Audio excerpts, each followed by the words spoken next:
صدیوں پرانا واقعہ سنانے سے پہلے میں اپنے بہنوں اور بھائیوں سے یہ گزارش کروں گا کہ اس ویڈیو کے نیچے آئیں اور اپنے قیمتی آراء کا اظہار کریں۔ آپ کی قیمتی آراء ہمارے لیے بہت معتبر ہوتی ہیں۔ میرے بھائی اور بہنوں، صرف 2 گناہ اتنے خطرناک کہ جنہوں نے پوری کی پوری بستی کو برباد کر کے رکھ دیا، سب کے سب لوگ مر گئے۔ آئیے جانتے ہیں وہ 2 گناہ کون سے ہیں۔ کیا ہم بھی وہ گناہ کر رہے ہیں؟ اور اگر بچے ہوئے ہیں ہم تو کیوں بچے ہوئے ہیں؟ اس کی وجہ کیا ہے؟ کیا ہمیں توبہ کرنی ہے ان گناہوں سے، یا ساری زندگی انہی گناہوں میں دندناتے پھرنا ہے؟ حضرت سیدنا عیسیٰ روح اللہ علیہ نبینا علیہ الصلوۃ والسلام اپنے حواریوں کے ساتھ ایک علاقے سے گزرے۔ آپ نے دیکھا کہ اس گاؤں کے، اس علاقے کے سب لوگ مرے پڑے ہیں، ان کے بازار یوں کھلے پڑے ہیں، دکانیں کھلی ہوئی ہیں لیکن سب لوگ مردہ حالت میں پڑے ہیں، گھروں کے دروازے کھلے ہیں لیکن اندر لاشیں پڑی ہوئی ہیں۔ حضرت عیسیٰ علیہ السلام ان کو دیکھ کر ٹھٹک کر رک گئے اور آپ نے اپنے حواریوں سے فرمایا، لگتا ہے ان پر اللہ کا عذاب نازل ہوا ہے۔ خدامین نے عرض کی کہ حضور آپ اپنے رب سے پوچھیے کہ اے اللہ، ان لوگوں نے ایسی کیا خطا کی، کیا گناہ کیا جس کی وجہ سے یہ سب کے سب لوگ مارے گئے؟ انہیں توبہ کی مہلت بھی نہ ملی؟ کیا خطا تھی ان کی؟ حضرت عیسیٰ علیہ السلام نے اللہ کی بارگاہ میں عرض کی۔ بارگاہ رب العزت سے یہ جواب آیا کہ میرے پیارے عیسیٰ، آپ ایک بڑے میدان میں رات کو جائیں اور وہاں ان لوگوں کو پکارے، اس قوم کو پکاریے گا، یہ سب کے سب لوگ زندہ ہو کر آپ کے سامنے زبان حال سے کلام کریں گے۔ حضرت عیسیٰ علیہ السلام ایک کھلے میدان میں رات کو تشریف لے گئے۔ آپ نے وہاں اہل قریہ کو پکارا کہ اے گاؤں والو، تمہیں اللہ کا نبی عیسیٰ روح اللہ پکارتا ہے، اٹھو اور میری بات کا جواب دو، بتاؤ تمہارے ساتھ کیا ہوا ہے۔ جیسے ہی حضرت عیسیٰ علیہ السلام نے یہ فرمایا، سارے کا سارا مردہ گاؤں اٹھا، اللہ اکبر، اور ان کے جسموں میں آگ لپٹی ہوئی تھی۔ وہ سارے کا سارا میدان، سارے کا سارا علاقہ آگ کی روشنی سے چمک رہا تھا۔ حضرت عیسیٰ علیہ السلام کے خادمین گھبرا گئے۔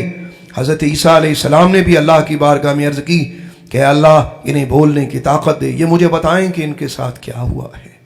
ایک شخص آگے بڑھا، اس نے کہا لبیک یا روح اللہ، اے اللہ کے نبی میں حاضر ہوں، مجھے اللہ کا حکم ہوا ہے کہ میں آپ کے سوال کا جواب دوں۔ آپ نے فرمایا بتاؤ تم نے کیا خطا کی تھی جس کی تمہیں یہ سزا ملی؟ اس نے عرض کیا حضور، ہم زندگی میں 2 بڑے گناہ کرتے تھے۔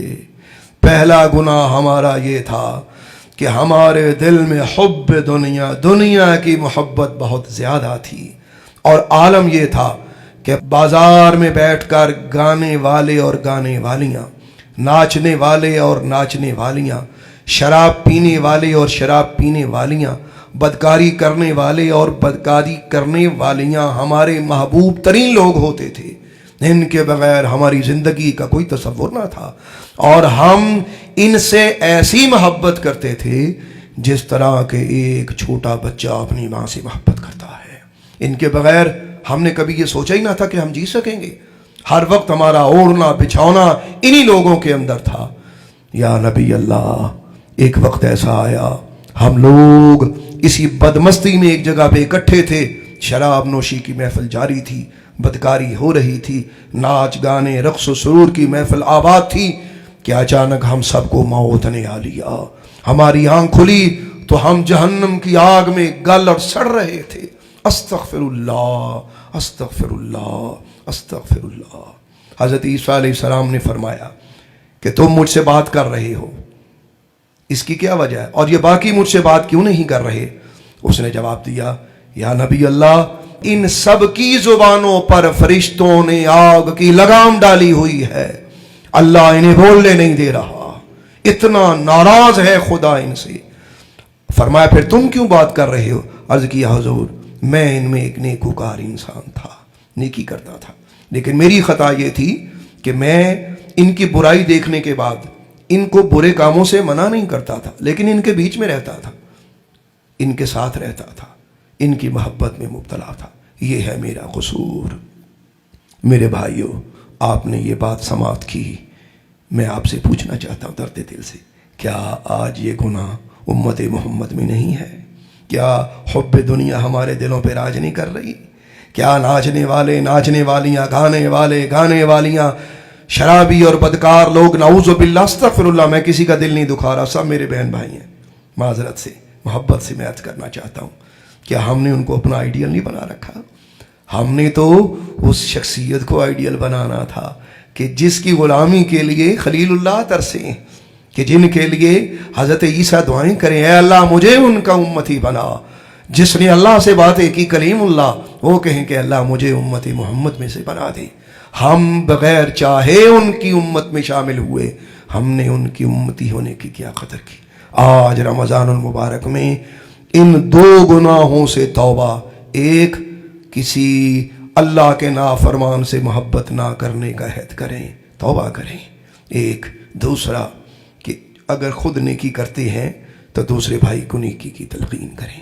میں اللہ سے امید کرتا ہوں اے اللہ مجھے معاف کر، میرے بھائیوں کو معاف کر، مجھے دیکھنے والوں کو، میری ویڈیو شیئر کرنے والوں کو، اور رمضان المبارک میں ہمیں پکی سچی توبہ یوں عطا فرما جیسا کہ تیرا ارشاد ہے، یا ایھا الذین آمنوا توبوا الی اللہ توبۃ نصوحا، کہ اے ایمان والو اللہ سے ایسی توبہ کرو کہ جو تمہارے لیے آگے کو نصیحت ہو۔ اللہ تعالی ہم سب کا حامی و ناصر ہو۔